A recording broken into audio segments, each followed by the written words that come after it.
Hi, my name is Beth. I am co-founder and CEO of Three More.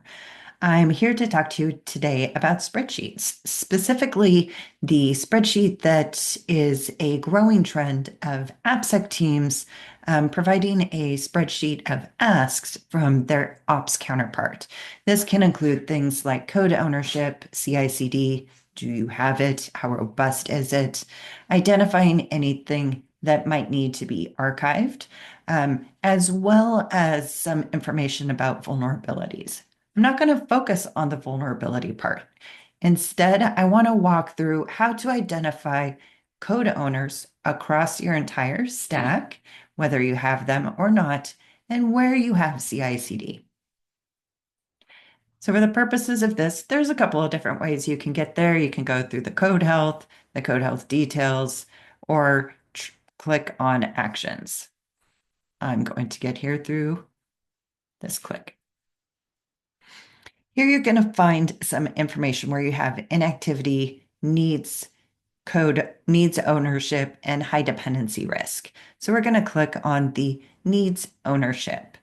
And here you're going to see a couple of things up front. You're going to identify that they don't have CI/CD and they don't have code owners. But what they do have is contributors. Now, I know just because someone contributed doesn't mean that they're the owner, but it's a starting place, and it's gathering enough information to understand that this repository that hasn't had any commits in 560 days, but the last known contributor is known, that you can do some investigation. And you can also kill two birds with one stone, which is you don't have CI/CD.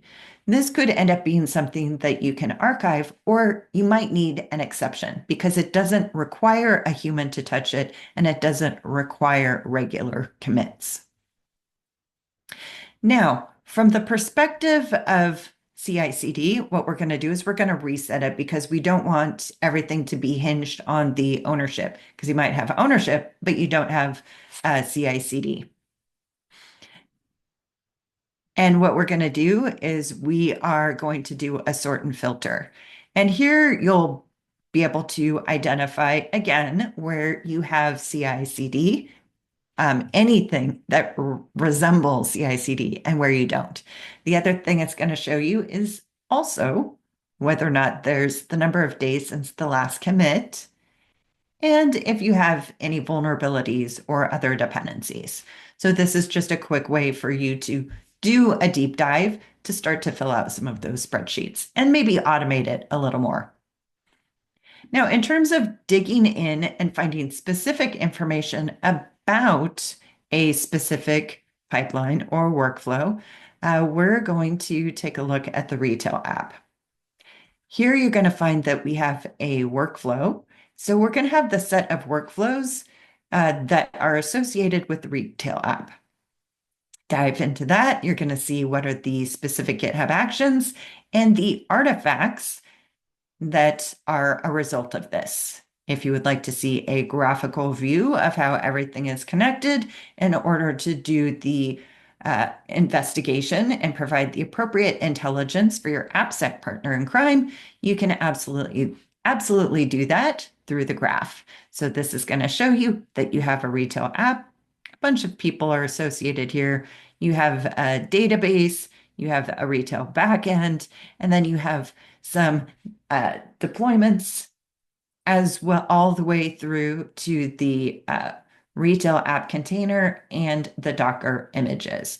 So this is just going to provide you the dependency map of everything associated with the retail app. That should help you address some of the spreadsheet requests that are arising across the industry. Good luck, and let us know if you have any questions or if there's anything else that we can do to make this process easier.